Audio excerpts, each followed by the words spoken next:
is part of your thesis about healthcare that AI will have a profound impact on people doing self-directed care? Yeah, entirely. I actually think that the future of where this is going to go is that the AI will become your doctor in a few more years. Your primary care doctor. It'll be your primary care doctor. And then you'll just go to diagnostic tool sets, which is part of the roll-up. We actually are buying clinics to do diagnostics, but at a higher level. If you think about it, it's almost really changing how a diagnostic clinic will ever work. Explain in layman's terms what diagnostic clinic means. Okay, what are the top 5 things they do?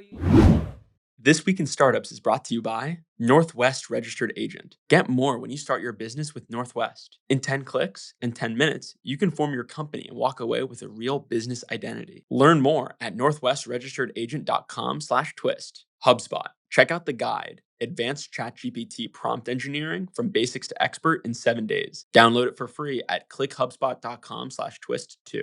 Sentry. New users can get $240 in free credits when they go to sentry.io/twist and use code TWIST.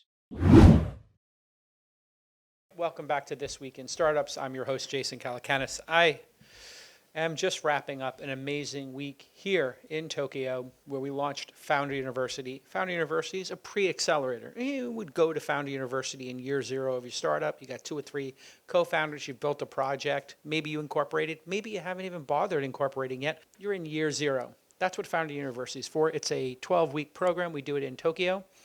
We do it in Saudi Arabia, in Riyadh, and we do it in America.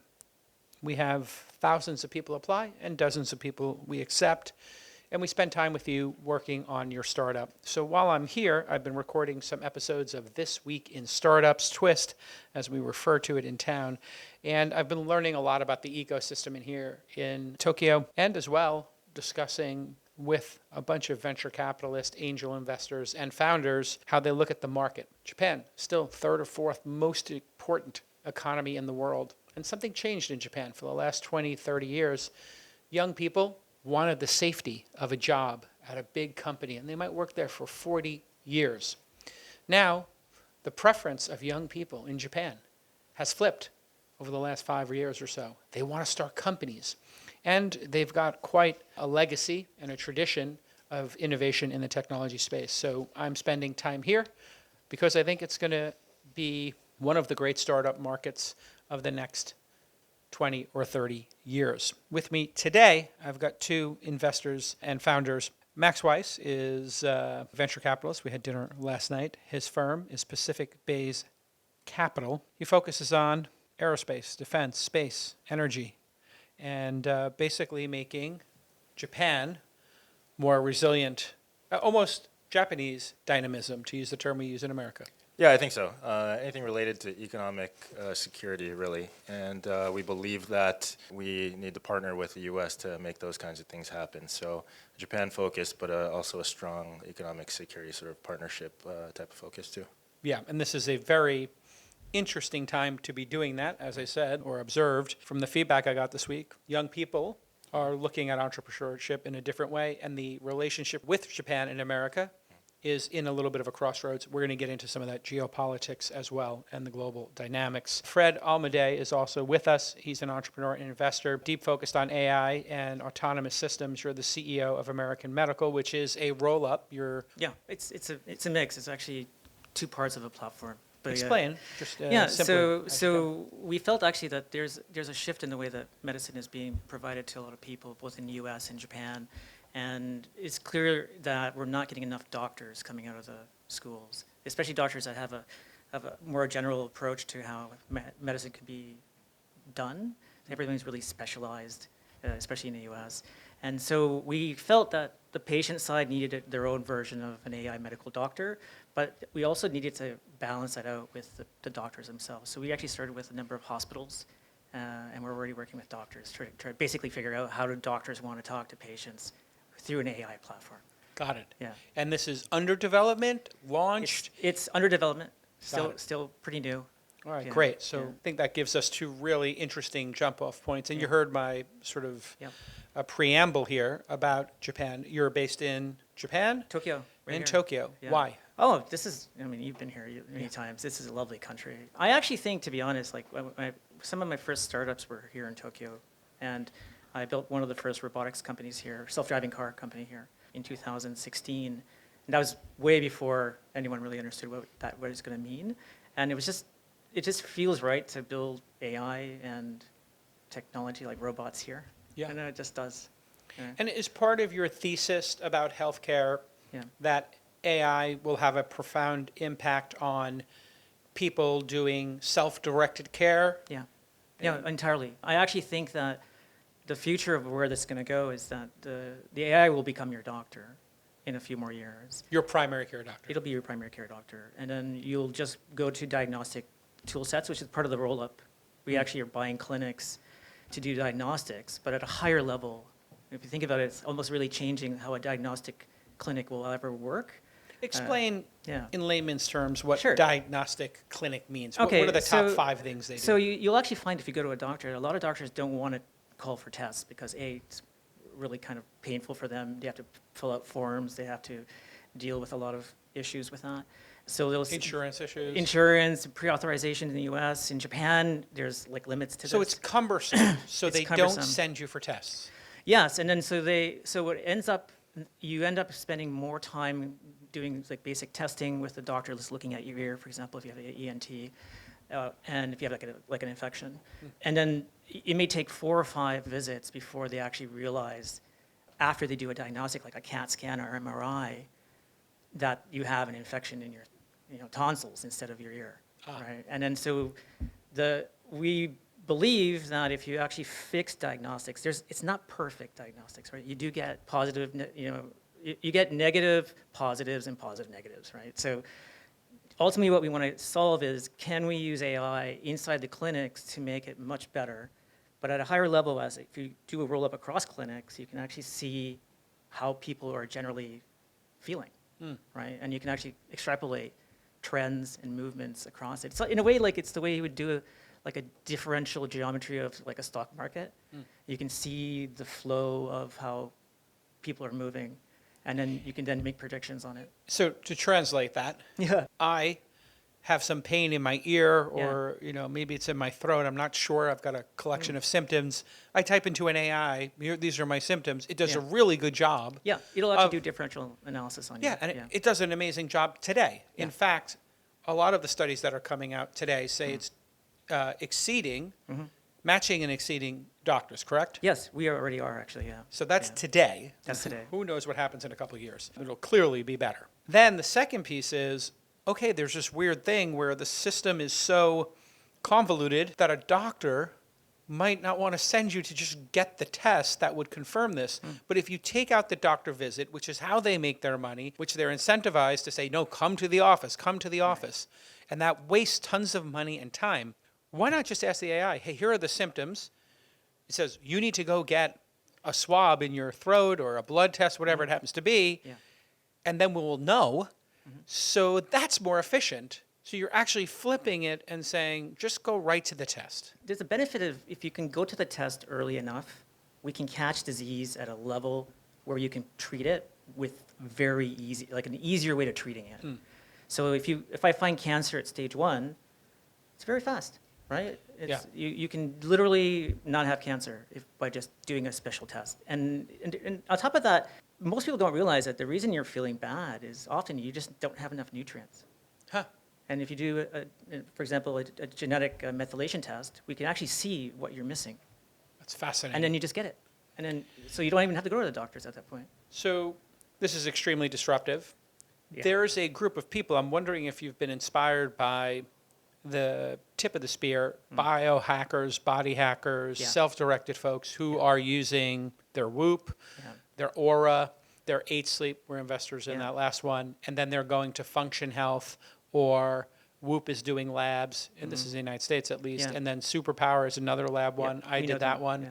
And they're proactively getting their blood work using a concierge or AI Yeah. to sort of analyze it. And then for me, like the primary care doctor seems like the worst modality. Why not just get your blood work done fully twice a year Right. and be ahead of the curve? Yeah, no, and in fact, if you actually think about it, it's actually even cheaper, even in the United States, to proactively get your diagnostics done and then we're trying to change the way diagnostics are done too. So like if you can imagine 500 clinics across the United States, all using AI to make, let's say you're getting a very simple blood test, the doctor calls for like certain markers, but we can do the whole thing for you, and then we can get that, somewhat paid for by the government because they want the data, the metadata, not your data, the metadata. And now we can actually then look at all your markers. Yeah. And maybe we see something and we can immediately tell the doctor what we see. So he gets a differential diagnostic from us saying, hey, we found this. And then right now, because of the way the laws work, you have to go see a doctor to get a prescription, but that's going to change. So this is all incentives. The That's right. incentives are broken. The system is backwards. It's backwards. And yeah. there is a better way, and the That's right. incentives need to change. Yeah. But also insurance needs to change. And insurance needs to change. Yeah. What a more delightful experience for the doctor to say, hey, here are your 100 patients as a primary care doctor. Here's their dashboard. We have done their blood work twice a year. We've done these other tests. Here's their complaints and what happened. Now when you meet with them, you're starting with this, with 80% of the work done. You can actually do better work. You can move up the stack and do higher, more rewarding work. So what we've found when talking to doctors, we've talked to a lot of doctors in the US and in Japan, and a lot of very young, talented doctors want to quit. Why? They hate being a doctor because most of their day is doing paperwork or talking on the phone with an insurance rep. To the point where like sometimes doctors are in surgery and they get called out of the surgery to argue with the insurance company because they don't want to pay for the surgery It's insane. while they're in the surgery. That type of stuff drives them mad. And considering we have such a small group of doctors in Japan and in the US, you can't drive them insane. We have to treat them like Formula One drivers from my point of view. Yeah. Right. And so if we can create a system that automatically creates all the paperwork they need, removes the government side of it, removes the insurance side of it, all you have to do is just confirm that diagnostic that you had, and then the system that we're creating for patients ensures the patient follows through with what you want them to do. Got it. Right? We remind you to take your pills. Which pill one? This one, take this one now. Yeah. Right? So it's not to the point where we're not yet creating like this perfect medical doctor that's going to sit in your pocket, but that will come out. So, Max, let's move over to your business. Why did you pick, Fred picked a really hard one, healthcare. Lots of regulations, lots of incumbents, lots of regulations, insurance, just so much friction. You also picked an area with a lot of friction, going to space, Yep. atoms and bits. The bits are easy, the atoms are hard. Aerospace and defense, energy, and in a very volatile world, I assume the volatility and the vol creates the opportunity, but tell me why you picked the verticals you're investing in. For us, it's more of kind of looking at what Japan has to offer and going backwards from there. So I think this was talked about a little bit earlier at some point. I believe we're in the middle of decade 2 in venture in Japan. The first decade was defined by consumer and software as a service, as I'm sure it was in lots of other parts of the world. But then you had this whole dynamic there. Now we're in a situation where, maybe according to some people, this is decade one, depending on how you look at it. So the amount of financing, the amount of support, all this stuff is slowly getting to a global scale. So maybe you can call it decade 1, depending on how you look at it. But basically, I think a lot of stuff changed. And now you're looking at folks who used to work at multinational corporations. And that's really where a lot of the technical talent lies and where I think Japan's sort of hidden strength lies. And those guys, what they're doing is materials and semiconductors. And that's why we focus on the areas that those could be applied to. All right, when we get back from this quick break, I want to talk specifically about defense here in Japan. And Japan has an army or doesn't have an army when we get back on This Week in Startups.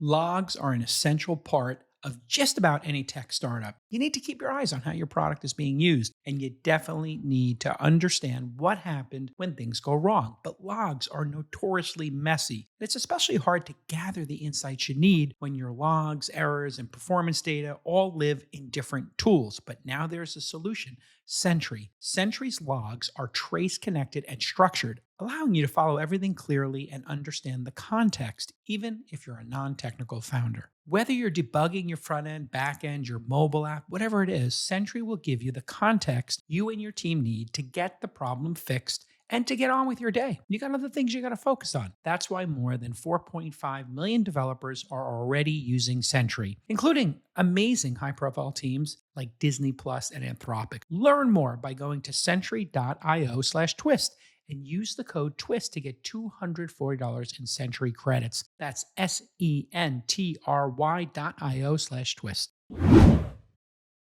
All right, we're back here in Tokyo, wrapping up my first week of Founder University, did Angel University as well. My guest today, Max Weiss from Pacific Bay's Capital, and Fred Almeida, who is with American Medical, doing a roll-up and using AI to really reinvent healthcare. Max, you and I had some conversations last night over some outstanding wagyu and... That was outstanding. Crazy. We went to this amazing wagyu place, and I said, you can't put wagyu on a barbecue, it'll light on fire. I've cooked wagyu many times. And he said, oh, this grill is a very hot grill, and the grill then has water running through the tubes where you would lay the meat on top of so that it doesn't light on fire. Yeah, that was kind of a novel thing that I hadn't seen before either, but it went really well with the meat. You don't overcook it, and yeah, it was great. Yeah, and then you decided, you found out I was paying, and you did the caviar and the truffle supplement. Exactly, yeah. Just stuffed myself silly. It was crazy. It was fantastic. I mean, if we had that dinner with the exchange rate and with just importing wagyu to the United States, it would have been 3 times as much. I got the bill, and I thought it was the wrong table's bill. I was like, this can't be right. This has got to be double, and it was not. And we had just such a spectacular meal and a spectacular conversation that eventually got to the relationship between America and Japan. This is a longstanding, and in our lifetimes, absolutely fantastic relationship. But part of that is the United States provides the defensive capabilities and the military for Japan. But Japan also has fighter jets and military equipment, and they know how to use those. So Japan doesn't have a standing army. Not officially. Not officially, Yeah. but they do. But does have individuals who know how to operate military equipment. Exactly, yes. See, I have a high tolerance for ambiguity. I understand exactly what's happening here. So, but the relationship between the two countries of late, America seems super focused on our hemisphere, the Western. China has a certain concept of their relationship here in this region. You have Korea, Japan, Singapore, and then Australia, New Zealand forming some type of alliance or group. But how do the Japanese people look at the relationship with America? And it's here, we're on Twist, so you can permission to be candid. What do you think of our changing stance in the world order? And then how does the average person in Japan think about their protection and their safety when North Korea is shooting rockets over the island? I think that's a good question. I'll preface this by saying I don't think a lot of ordinary Japanese citizens are political like they tend to be back in the U.S. That said, you can kind of see these general trends. So, for example, over the past couple of years, I think we're seeing a shift to the right with a new sort of prime minister, and you've had these sort of changes to how Japan interprets the self-defense force that it has, which is what it's officially called. Although by any practical means, you look at it and say this could be a military with the snap of a finger, right? So the people don't like to talk about politics. It's not the blood sport that it is in the United States. But the leadership here is acutely aware of, hey, the United States and their loyalty to NATO has been questioned. Maybe we'll even pull out of it. Maybe we don't need to be involved. So there is a sense like, hey, we might need to go it alone. Potentially. I think that's a little bit less a part of the discourse right now. There's this growing sort of reluctance towards immigration, for instance, and things like that. So it could be a matter of time before the conversation does turn into things like that. So this is something we're talking about and we're aware of, and you're aware of because of your investment thesis, but maybe not the populace yet. Yeah. I would say that there is a change in that I think Japan does think it's going to have to do it alone. And not Japan entirely, being the people of Japan or the no, government? Or? the government, because I think, they're looking at what's happening in Europe. They're looking at how America is dealing with these, the stresses of what's happening with Russia and Ukraine and what's happening in Venezuela and now Greenland. And so they're looking at that and they're wondering, maybe we should invest more heavily into our defense. Now, they're not being offensive. I don't think Japan's going to go take over countries or anything like that. But there is a push. You can see one is they're deciding not to import, low skilled workers. What they really want to do now is actually invest heavily into AI, robotics, and start building probably something more like Lucky Palmer is doing. Yeah, my pal. Here. Yeah, he's great. Friend of the pod. Yeah, so really what I would love to see in Japan is really a lot of new Lucky Palmers, right? Yeah. And building Palmer Lucky. Yeah, well, Palmer Lucky, sorry. He's also lucky. Also, I think good. that might have been one of the things you were hinting at, and it's not that we're explicitly investing in defense tech in Japan. I think that's more of what we look at in the U.S. There are a lot of sort of technologies, for example, semiconductors and chips that could be used in satellites and other defense things tech, like sure. that, and those can be found here. But it's, I think they're less likely to call it defense tech than they are over in the Since US. we kind of dovetailed into immigration, another, and it's, I don't bring these topics up because I want to talk about politics here on This Week in Startups. Yeah. It's because startups are driving politics, and it's hard to tell sometimes which is downstream of the other. Is politics downstream of the technological innovation, or is politics driving technological innovation? It's kind of like these things are in orbit. And there's gravitational pulls. Japan has traditionally been a very closed society, and you can come here, but you're not going to become a citizen. But with population decline and the need to take care of older people and to fill jobs, immigration's one solution. Yeah. But what we're scared of in America, job displacement, robo-taxis and Waymos taking all these jobs. China also very nervous about losing all those driving jobs. That is an opportunity here. It's looked at differently. That's right. You have so many people who are They driving prefer it. taxis who are 70 years old. Yeah, actually, just today. He was 80. Who's 80, 80 driving a years old. taxi. Yeah, I was like, I love those guys. strap those in.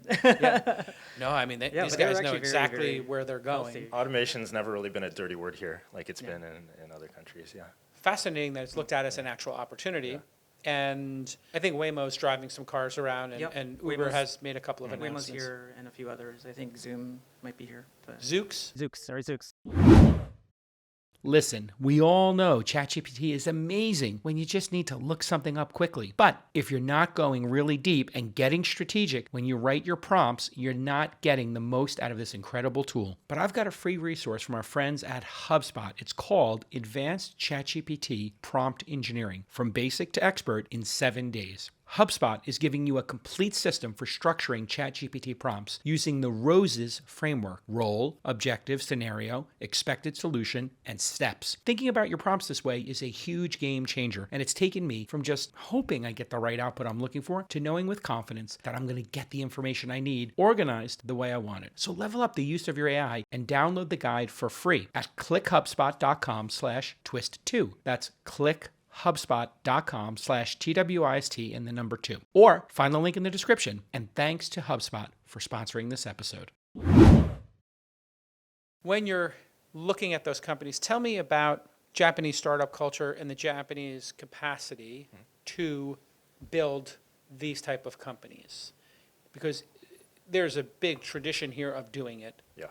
And do you have enough factory workers to do it, or is it going to be kind of, as I was talking on the program about Uniqlo, maybe people were making clothes here on the island previously, but now, hey, we're designing it, we're sourcing the fabrics, we're building the brand, we're building the technology for checkout, all that other stuff, but we'll build it in another country. So what's the Japanese capabilities right now when it comes to defense tech, deep tech, et cetera? You brought up Uniqlo, which is interesting because I think this is somewhat of a well-known story, but they were laughed out of the room because they described themselves as a technology company, even though obviously they make clothes. But look where they are now. And I think that's what you'll see in a lot of cases here. The technology exists and it's great. And top of the line.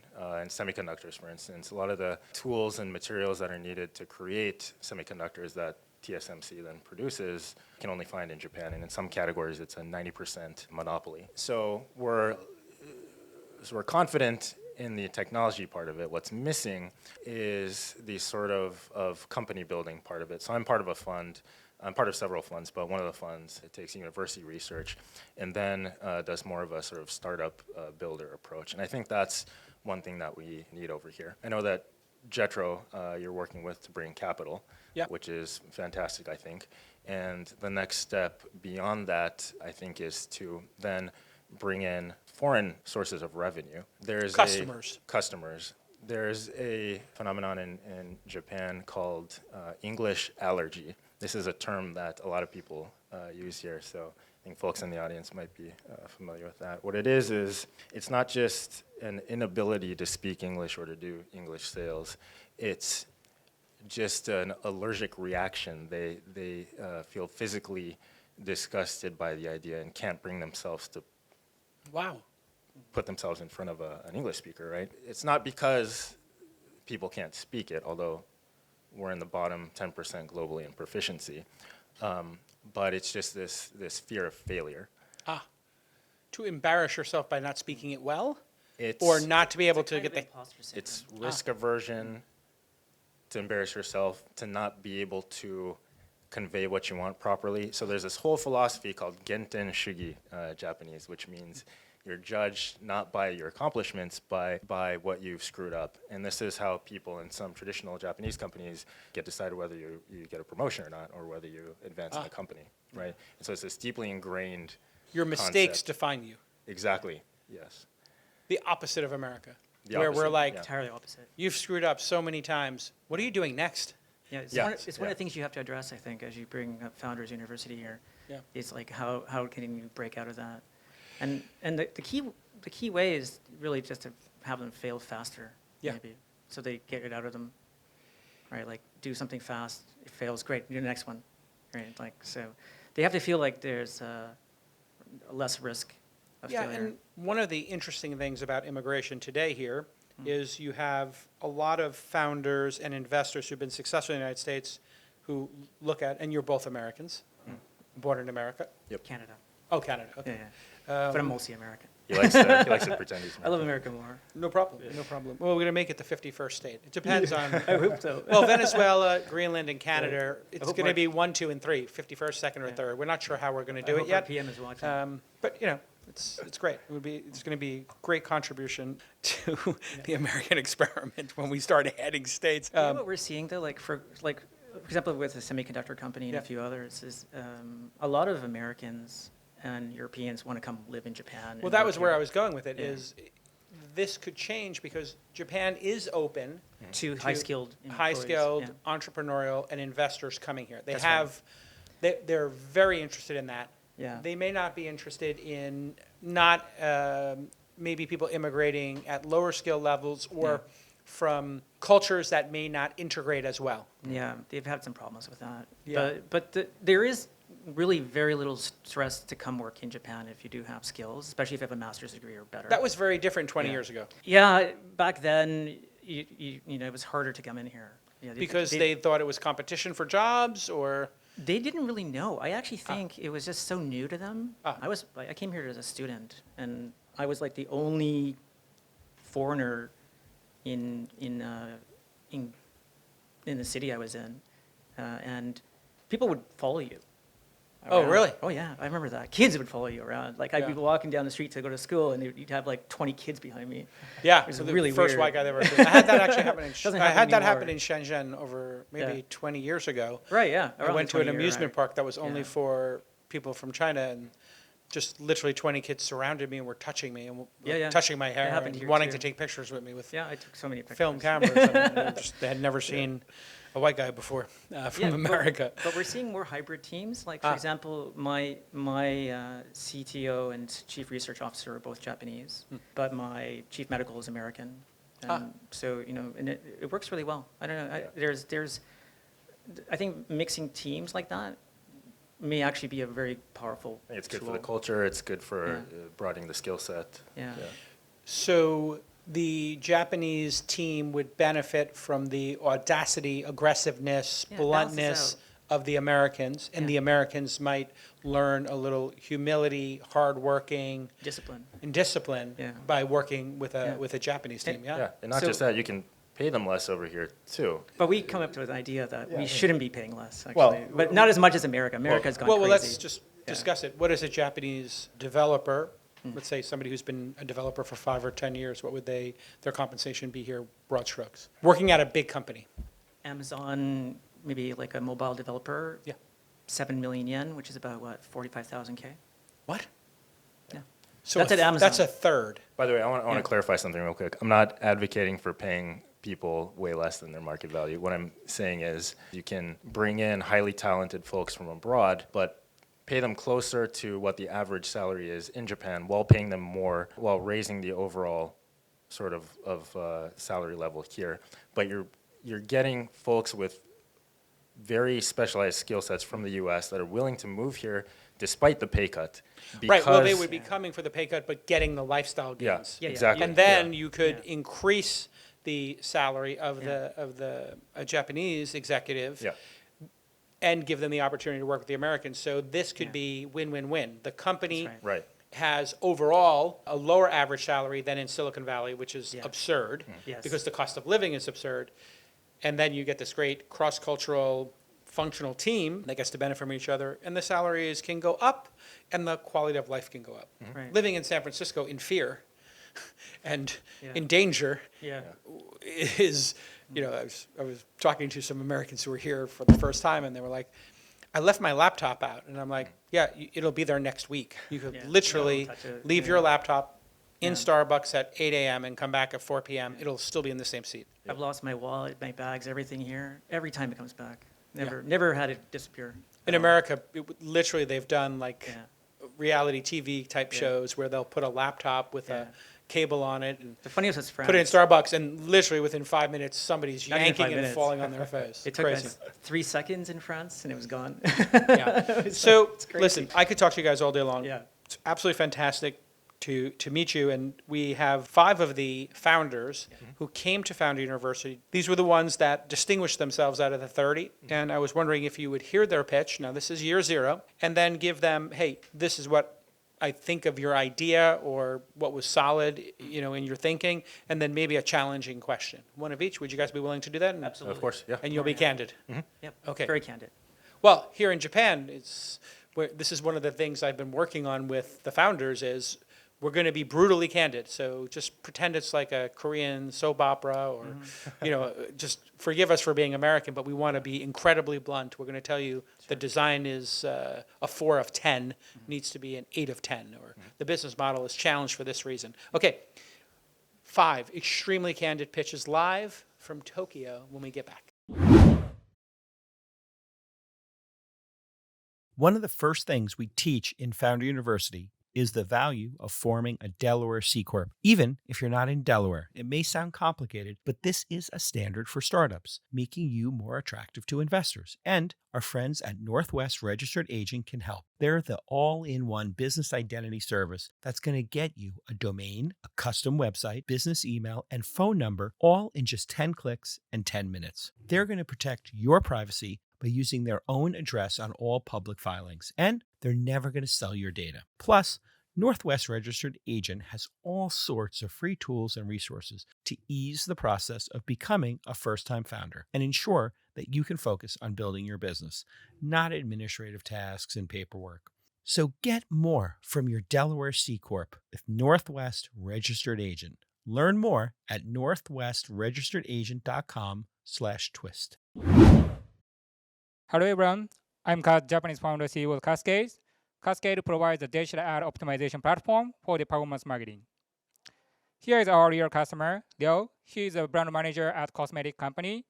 He runs digital marketing ads across the channels, many campaigns at the same time. The problem is digital marketing never sleep. So he has to check the raw data, and if not, he wastes budget and misses growth. Here's a demo. So he can only connect Google Ad account in one click, and he can check the data through a lot of optimization from our AI. So he can check the keyword to adapt, and one click directly reflect to each other platform. And also we have the marketing AI agent here, so he can ask what type of campaign need to for the Gen Z, for instance. So our AI instantly responds to the response. And this is not just sexy UI, UX. We can save real time. So we reduce the marketing operation monthly hours from 40 hours to the 1 hours. So we can reduce the cost efficiency. Not only the efficiency, we can increase the performance. So in the D2C test, we can reduce CPC, cost per click, by 33% and increase the cost, the number of clicks, 49%. Our business model is very straightforward, very cheap compared with the traditional agency, and also we are doing the SaaS model here. And here team, some executive founder who sold AI image generation startup for 1.5 million US dollars in 2 years, and the 2 smart engineers are building Cascade with me. So all members have worked before together at the exit company, so we can ship and first productions. And we are raising the 1 million US dollars to boost our production development and ROI converting into the paid customers. Thank you so much. Hi, I'm Maya, founder of Altsource Global. We provide risk analysis, risk intelligence for procurement team, providing the intelligence to choose the right supplier for the team. Meet Sam. He's a director of procurement at US electronics company. His job is to make sure his critical components do not disrupt the production or hurt the business. When Sam logs into the platform, he sees all his components scored for risks, and he sees why it's risky, and alternative solutions are listed over here. Before Altsource, he spent weeks searching for suppliers and validating their reliabilities. With this platform, he can identify the risks and find alternatives in minutes. Our core revenue is annual SaaS subscriptions. Optionally, we also provide supplier discovery services, but this is not for long term. So x-axis shows multi-country diversification, and y-axis shows the transparency and risk mitigation. Also sits top right, showing real-time and actionable solutions. We are ready to onboard pilot customers and testing for real world. Our bottoms-up approach allows us to scale from pilot to full platform, serving for global manufacturers. I'm the founder. I spent nearly 20 years designing, manufacturing, and supply chain in global companies. I'm providing this outsource to give procurement team smarter, faster supply chain visibility. Thank you. Hi, I'm Matt, builder and founder of GoalMochi, bite-sized momentum for goal achievement. Meet Aya, an SEO specialist just starting a career pivot. She struggles to maintain focus so she can complete her goals. Now meet GoalMochi. Aya comes across GoalMochi and emails story@goalmochi.com with her goal. She wants to start a generative advertising consultancy. Life with GoalMochi. It's 7:30 a.m. and a personalized daily goal summary arrives. It has fresh research, an action plan for the day, and context from Aya's notes, to-do list, and Notion pages. Now Aya knows what to focus on this morning. 2:30 p.m. Aya tells GoalMochi, give me a story about today's prospective client meeting. She gets a narrative story about her at the meeting, and it's infused with context about Aya and relevant research. Aya visualizes herself acing the meeting. She's ready. Aya's life with GoalMochi. She has clear visualized goals she can act on, new ideas and insights, and momentum for her goal. GoalMochi has over 260 organic signups after our MCP server was published on Anthropic's GitHub. We've even received unprompted user emails saying they love it. GoalMochi competes with ChatGPT in their Pulse feature, Stride's goal tracking app, and productivity tools, yet none of them are 100% goal focused, proactive first, and don't have a clunky UI. We see 812,000 obtainable goal-focused productivity users out there, and getting them could bring us up to $80 million in ARR within a few years. GoalMochi is a freemium product, soon with a subscription, and we want to target 100 daily active users by Q1 of this year, and 10x our agentic abilities and productivity tool suite in Q2. GoalMochi will be increasingly capable. I'm Matt. I'm an AI-first technical founder, and with your support, I will hire an ops and marketing bar raiser. I believe goals don't fail us because I believe goals don't fail because we lack plans. They fail because we lose momentum when plans are all we have. GoalMochi solves this in a creative way. Thank you. All right, Max, Fred, we saw 3 great startups. Kaz from Cascade doing AI tools that should save you 97% of the time when you're running your ad campaigns. We saw Maya from Altsource Global doing supplier discovery. And then we saw Matt from GoalMochi doing an AI life coach. Let's start, I guess, Fred. Which one was the most interesting to you as an investor, through the investor lens? Which one, not just personal that you want to use, not what you think would become the most successful in the world, but if you had to put $25,000 or $10,000 into one of these companies, which one would you think will get the best return? I personally like the Altsource Global. Why? I think it's actually a problem. It's like kind of a large problem to actually find good suppliers. And I've worked in robotics, and just to find like the right motor, it's impossible. Okay. And I think your friend Elon, in the end, just basically decided to make his own motors. Yeah. Right. So I mean, that's You really, didn't want to be, a slave to the supply chain. You couldn't find anything actually. I Max, tried, yeah. which one was your favorite as an investor, putting your investor hat on? Yeah, I agree with Fred. Number 2 is the most regionally relevant one, I think, for what Japan is strong in. And I could see this potentially becoming a global service, perhaps. Okay, well, Source was your favorite as well. I had a hard time with this because I liked all 3, but from an investment perspective, I go for the weird one that I think has outlier potential. And I thought the weirdest one was Matt's GoalMochi, this AI life coach. And I thought, well, this is just a commodity. I know people are doing life coaching inside of ChatGPT, but I thought, well, the device of getting it every day, if you were to put a human in the loop and have a human writing some prompts, I think you could delight and surprise users with a coach that really did become addicting. And there's many things you can wrap around a coach. And I got many questions about it. So, okay, that's from an investment perspective, what we think. Yeah. The pitches were all solid. Yeah. So then let's move to the next step, which is asking a question about the business itself to each of the companies. So, Fred, who pick a company and ask a question. I guess I'll start off with GoalMochi because I actually thought of an idea while you were pitching. Okay. So, for example, I know a very famous kind of nutritionist in LA. You might know him actually, but and I was thinking, people pay him thousands of dollars just to sit down and really talk about food, and just working through that.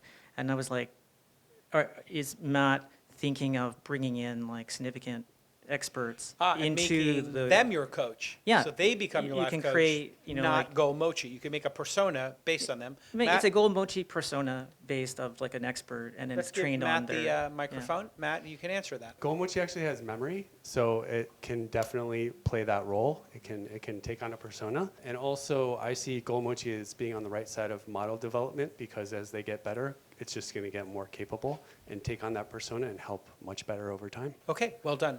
Max, do you have a question for somebody other than Matt? But it can be Matt if you want. Maya, so I was curious what you were doing before, since it looks like you have some sort of background in manufacturing, I'm guessing. My background is material engineering.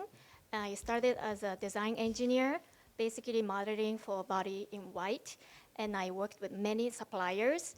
And then I also worked for a robotics company, and because Japan has a really large robotics company to work for. And I actually did AI integration as well. But so to make it short, I transferred to a commodity management, global supply management, after getting MBA, and I realized there's a lot of problem that I couldn't unsee. So I wanted to solve a big problem. Okay, well done. I'll ask Kaz from Cascade a quick question. Hey, the 2 biggest ad networks are Meta and Google's, and they both have very large, significant leads in AI, and they're obviously putting AI into every single product line. What will you be able to do with your AI tool that they won't have natively in their ad platforms? Okay, thank you. That's a good question. So we believe, Google has, of course, great optimization tool, and Meta has also as well. However, Google cannot basically optimize Meta ads, right? And Meta also cannot optimize Google ads, right? So from a company perspective, they would like to do the optimization, ad optimization across all channels to grow their business. This is a great answer. Right. It's the one I expected, a savvy founder would say. I'll just give you one little bit of coaching on top of it, which is there are also emerging platforms like TikTok, Amazon's platform, Uber's platform, Instacart, Snapchat. There are many other platforms. So we can take whatever's working on Meta and Google's platforms and then help you discover new platforms and master those, which most people are not taking advantage of the other long tail of ad networks, including Reddit and other ones. So great answer. Great job to our first 3 pitches. We're going to take 2 more pitches and give 2 more sets of feedback. And then I'm going to ask you to rank your top 2. My name is Gigi. RandomChat, the 0-star social network. When I say 0, what do I mean? I mean number of friends. In Japan, 1/3 of them identify themselves as no friends. And more than half of them say they have no close friends. In the US, the same trend. So this is our solution. You just join without any setting, and you can start to chat with people. Then you can join also group chatting. Also, finally, you can become streamer or listen to others streaming and then super like it. Actually, 11% of our active users become live audio streamer on our platform. It's a place where everyone can start from 0. All you need is, I want to chat with someone. You don't need to prepare photos. You don't have to prepare your profile. And I asked, how is it working? People said, 67% of them said loneliness resolved by my platform. And why is not solved by current social network? Because Snapchat for close friend, Instagram for top 10% content, TikTok for 1% talent. They all need friends or talents. How about 30% of people? And we already have tractions to answer these needs.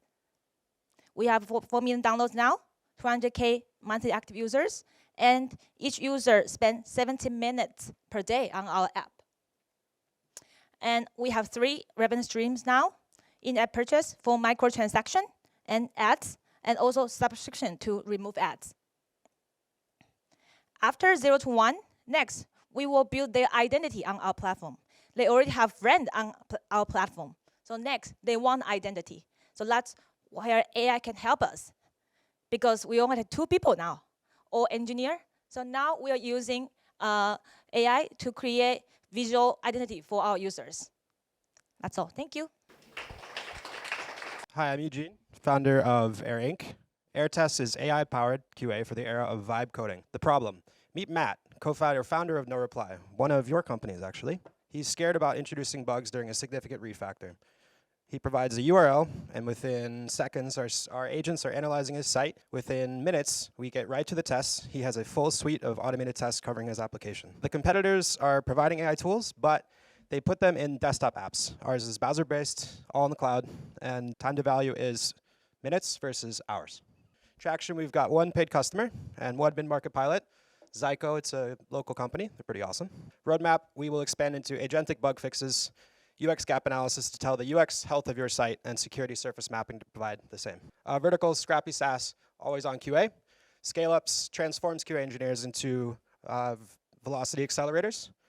Direct-to-consumer e-commerce, they pay for manual testing offshore. This brings it onshore in-house, cheaper, better quality. Pricing is seat-based primarily for solo founders, $500 a month. Scale-up, $1K per month. Onboarding fee is a hypothesis I have, which is time to value will allow for us to charge 5 to 10K up front to get them results they've been trying to get to for quarters. Market size, top tier is existing companies with 10 employees and up, 42 billion. Bottom is my speculative, which is basically 75 million startups, 0.05 get funded. Applied with that pricing seat. So it's, I would say, an explosive area that might be much more than 30 billion. Team is AI-focused machine learning, and Tosh, CEO. She's the builder of our team.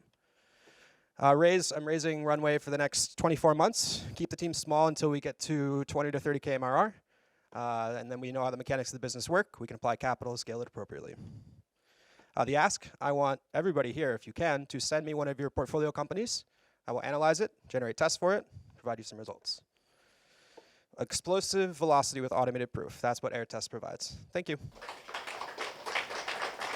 We saw two great companies in our second group. Gigi from RandomChat. Nobody's got friends. You can't fill out a profile. You've got no talent. Interesting idea. We're going to get you friends. Love it. And then Eugene from Airtest. AI, Q&A, quality testing. Seems like a huge winner. Seems like a great strategy. Of the two, which one, if you had a gun to your head, and we don't have any guns here in Japan, but in America, everybody's got two. So if I took my two guns and I put it to your side of your heads, which one would you put 25K of your own money into? I feel like I would, what I know now, I'd go for the AI-powered Q&A, but I feel like there's something I'm missing with the other company too, and I'm really curious With about RandomChat. Going into that, yeah. Got it. So you're intrigued by RandomChat, but your gut says, Yes. hey, the safe bet is the testing. How about you, Fred? I have a lot of questions for EIR. I mean, I'm wondering about it because, you know, Facebook just bought Manus or did they? I don't even know. It went through, right? I think. Yeah. So they bought it. And then you have free code. It's an open source. Okay, so you have code questions learning. about Like how they- competition. Competition. Obviously an important area, but which one would you pick if you had to put the 25K? To be honest, I like the RandomChat. So you would? Yeah, Okay, yeah, great. yeah. I For mean, me, this is a really difficult one. Yeah. Because, listen, we're only choosing between two. The safe bet is obviously the quality testing, like low risk, because you know it's going to make money, but it's going to cap out maybe or not, who knows, but a super impressive founder in Eugene, and then an equally, if not more impressive founder in Gigi, who I was absolutely riveted by your pitch. Gigi, you understand something. Every founder has a secret. Every founder understands something. Your command during that presentation was the strongest of all five we saw. You understand, and the confidence you radiated in telling us why this should exist in the world had me captured. And so I would take the bigger risk and go with RandomChat. And I have a new name for you. That being said, I'd probably just give you each 12.5. I will tell you, I'm not going to tell you the name now. I'll tell you secretly, just the two of us, so nobody gets the domain name. Okay. So a question, I think, Fred, you wanted to ask Eugene about competition. Go ahead. So most people don't know this, but like there's been a bit of a controversy with Anthropic over the last couple of days because they changed the requirements for using Cloud Code on your system. So up until now, you could basically use Cloud Code in different kind of solutions, like inside of your IDE or whatnot. But now they're basically saying you have to stay inside of the ecosystem. You cannot use it with Cursor. You can't use it with Google's development tool that they just released. I can't remember what it's called. Anti-gravity, that's it. The trend now seems to be that most of the closed source providers are going to move to ecosystem protections, right? So if you're basing I guess the real question is, like, how would you get this to work if, for example, your customer is based on Accenture or like Okay, or something great. like that? So I would say primarily the main value is that it's behaving and testing the application as if it were a user. Right. So the system can't actually tell whether it's a user or if it's our AI, right? So a platform is separate. The other kind of strategic importance, I feel, is separation of concerns. As you know, quality is, like in this case, quality assurance system like this is kind of like a doctor in a way, right? And it needs to have separation from the building of the thing. So if you put all the context inside the built system, it creates some really odd results where it tells itself it works correctly, but there's no actual external monitor to validate that. So that's my main angle. Cloud QA that provides that monitor at scale separate from the core systems that used to develop them. Great. Max, do you have a question for one of the two? So I feel like with media, social companies, a rising tide floats all boats, and I saw at the end they have 4 million downloads, so I apologize if you've already covered this, I might have been missing something, but I'd be curious to kind of understand the problem solution in the context of where is all the sort of movement happening right now in the space that you operate, and where's sort of the magic that you provide that allows you to grow to where you are now? Basically, we're mostly organic. That's how big the needs is, seriously. So I personally do SEO and ASO myself, App Store SEO, sort of. So if you are in Japan, you type Japanese, I'm confident you can find me if you want to chat with someone in Japan, not in the US. I need Jason's new name to do that in the English. Yeah, actually, not just me. There are many services there because the needs is growing and nobody care of them because all people here have so many friends. How many friends do you have? Too many. Too many. Like you get at least 20 name cards today, I guess. So, Yeah. but that's the truth, and that's why democracy doesn't work now. Maybe it's too big, but it's because a lot of people they have no friend. People say you are average of 5 friends, right? But they don't have 5 friends. So people with agenda get into their kind of brand basically. So that's how. But some of them, they try to find a way to find their friend. And the fastest way is to search, talk to someone online. And that's where I catch the needs. My question is more along the lines of, so for example, you mentioned a few social platforms, but one way to find friends is on Bumble, for example. It's not necessarily just for romance. And then you also have Clubhouse. It's a good way to meet new people, right? So I'm curious about just sort of with these options, clearly there's some sort of trend in which a lot of Japanese people are gravitating towards some form of media or meeting people. They're And I'm sure almost hacking existing systems to solve the problem. Do you think? Because Clubhouse isn't meant for making new friends. It's meant for conversations around topics. But that's interesting that you say in Japan people are using it to make friends. Well, as much as people still use it, Interesting. I think. Yeah. That's a really interesting case study. So regarding Clubhouse and also, I think Naval, a famous, actually he did Air Chat. Yeah. And it's kind of similar, I think. And also Bumble. All of them kind of encourage you to bring your real identity to the platform. Yes. Use your name, use your photo. And again, the 30% just they don't want their real identity they want a new start, I suppose. Or they just want something quick. I think this is the magic of what you've done. You have realized there is a cold start problem, Yes. and you've realized let's just take all the friction out.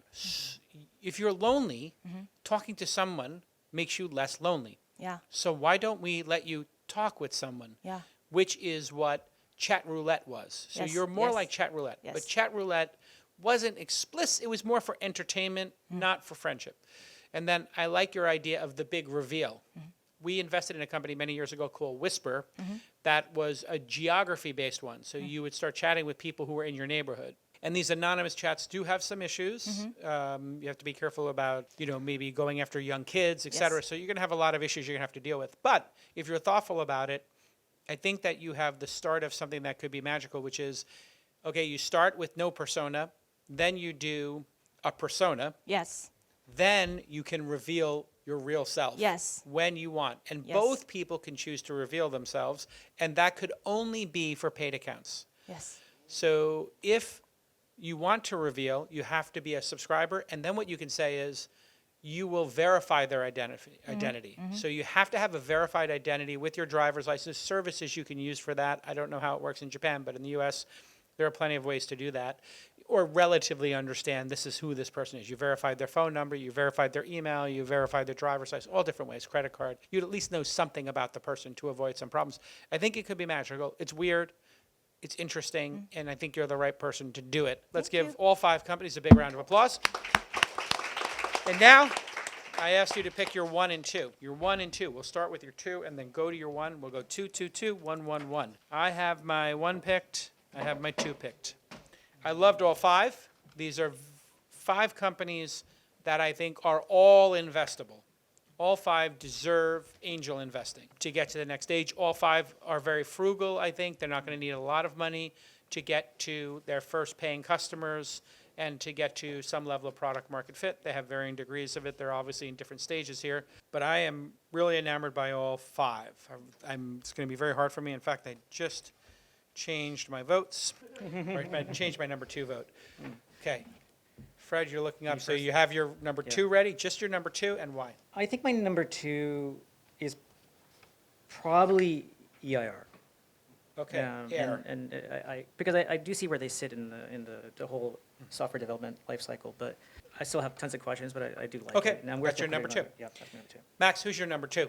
My number 2 would, I think it's the same company, the AI-powered Q&A.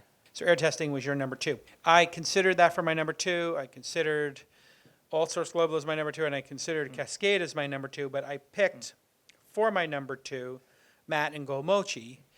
And the reason I picked it was I think that there is a way to do this that has a tremendous impact on a set of people's lives, and that it has massive upside. I think it has the lowest chance of succeeding of the 5. But I think if it does succeed, it could have a profound impact. In other words, the execution is going to be extremely hard for you, Matt. It would have been much easier for me to pick either Cascade or Altsource Global, and certainly Air, which was on my other number 2 possibility, because all of those are going to be quicker and easier to $1 million in revenue. Which means I did pick, I'll go number 1 first. We'll do this like a baseball auction. My number 1 is RandomChat and Gigi, and I already stated why I liked it. I found the founder had presence, passion, and a secret, and a knowledge that could unlock something also very profound. And now it's not lost on me that I picked the 2 consumer apps, which are the least investable. But having done Robinhood and Uber and Calm and seeing the outcomes of how large consumer things can get, I sometimes lean towards them and not safety. Now, Max, you're number 1. Sure. So just caveating this, agreeing with You didn't change your vote, did you, based on not. mine? Okay. But clearly, everyone's good enough to be on this stage with Jason. So again, great job, everybody. My number 1 would be, Maya, I think it was. Yeah, and, Altsource Global. Yes, Altsource Global. And I just put a lot of emphasis and weight on, does this company have to be from Japan? Then from Japan, does this have a chance of becoming a global company? I like your And I put framing. emphasis on that. Yeah, great job, Max. Yeah. Fred, who's your number 1? I actually liked Altsource as well. Okay. And from my point of view, the reason why I liked it was that even in my space, in medical world, healthcare, it's actually very hard to find the right suppliers for doctors. In fact, if you ever go to a doctor-run clinic, their back office is a complete mess. It is a mess. Got it. And so they're not very good businessmen, doctors, right? So got it. it's a mess in the back. They don't know where to buy things. They don't know, they pay too much. They order too much and all that stuff. And then the other side of it is for patients, they don't know where to go. So one of the other things we're thinking about is like, if you want to get a CAT scan, where do I go to a CAT scan that's near me? If you don't know, it's actually quite hard. You're on Google, you're trying to find something, you don't really understand, you don't know if it's too expensive or not expensive, right? So I thought there's a lot of ways that this risk management Could work. for processing supply chain is actually really quite interesting. All right, Yeah. there you have it. Another amazing episode of Twist is in the can. See you next time. Bye-bye.